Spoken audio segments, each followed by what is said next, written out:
Hey guys, I just want to jump on here and share a quick tip that I use with a lot of my students that helps them immediately raise their LSAT score.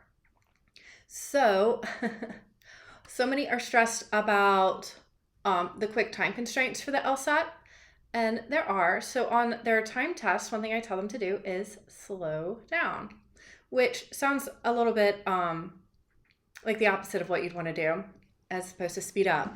But it's really common for students when they're studying and they take a practice test. They're going along and they're doing fine, and then they get like halfway through, and then they get every single one wrong after that, which is impressive because nobody, like it gets a little harder as it goes on, sure, but you shouldn't miss all or most of them after a certain number.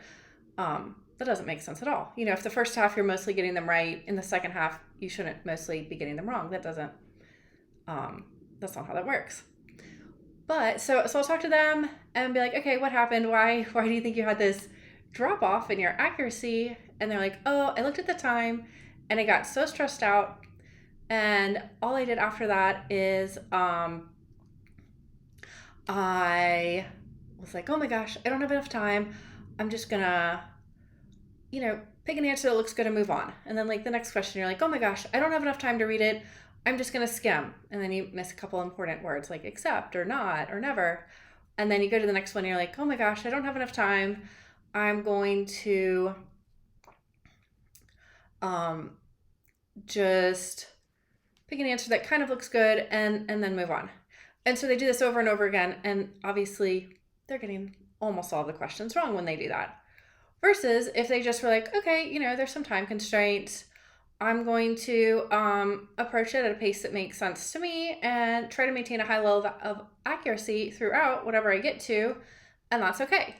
So if you're doing that, I would recommend maybe when you get to the 5-minute mark, when you're reminded that you only have 5 minutes, that you stop what you're doing, go and answer all the rest of the questions so that they're all entered, of course, but then go back and slowly and clearly read the remaining questions you can get to.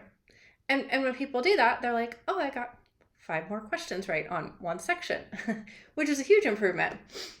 So yeah, I think that you don't have to necessarily answer all the questions. You don't have to read all the questions. You don't have to get to them. There's probably some confusion because tests like the GRE or the GMAT, you do need to get to all the questions, but that's not what we have here. It's a different, it's just graded differently from those. Those are computer adaptive tests and the LSAT is not. So your goal should be to maximize your accuracy. And if you don't have time to read every single question, that's okay. Obviously answer them, but you don't have to read them all. That's okay. And so often when people do that for the first time, they're like, oh, like I said, they go up 5 points. Not an intellectual change. They're not like reading better. They're not doing anything. They just are stopping being so stressed. And they're like, I'm going to focus on accuracy. And if I don't get to the last couple questions, that's okay.